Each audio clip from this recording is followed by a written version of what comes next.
নির্বাচনের মানে উদ্দেশ্য একটু যদি হইতেন আমরা কি কি সংস্কার করা যায়?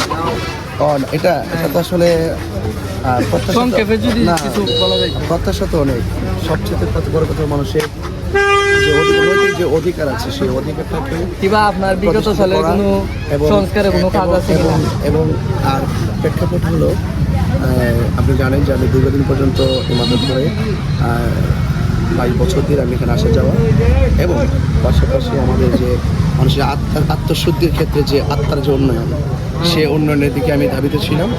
এখন একটু মানুষের যে জাগতিক যে উন্নয়ন, মানুষের যে দুঃখ দিবসে যেমন চা বাগানের কথা যদি বলি, আমাদের তো বিগত দিন থেকে আমরা দেখেছি অনেক বড় বড় আশ্বাস অনেকে দিয়েছেন, কিন্তু আসলে আমি মনে করি আশ্বাসটাকে বিশ্বাসে পরিণত করা এটাই আমার চ্যালেঞ্জ।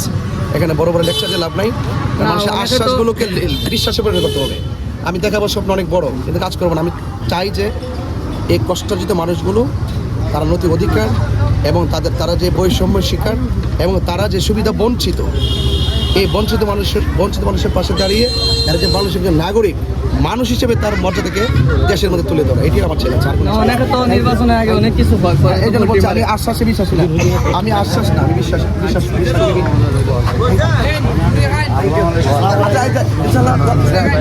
আমি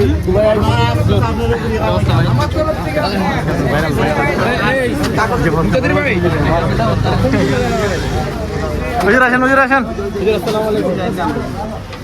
থ্যাংক ইউ।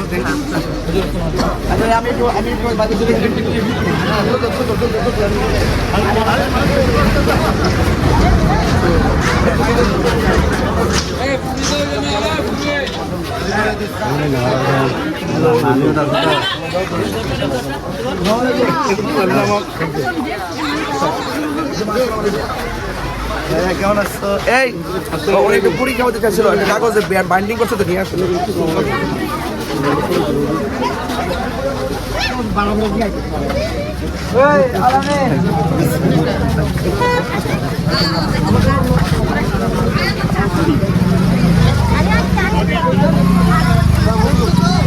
চলো কয়টা তো দেখলাম,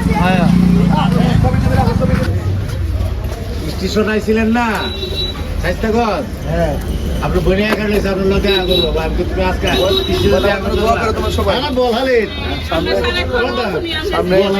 সামনে নির্বাচন তো মোমবাতি মার্কা তো আপনার বনে এখানে আমার বাসা যাইলো আর এটা আইলো না, আইসে দেখতো না সরি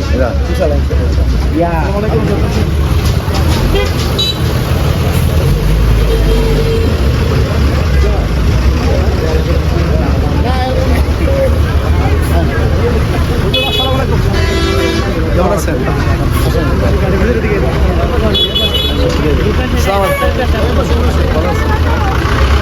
কেমন আছো তোমরা?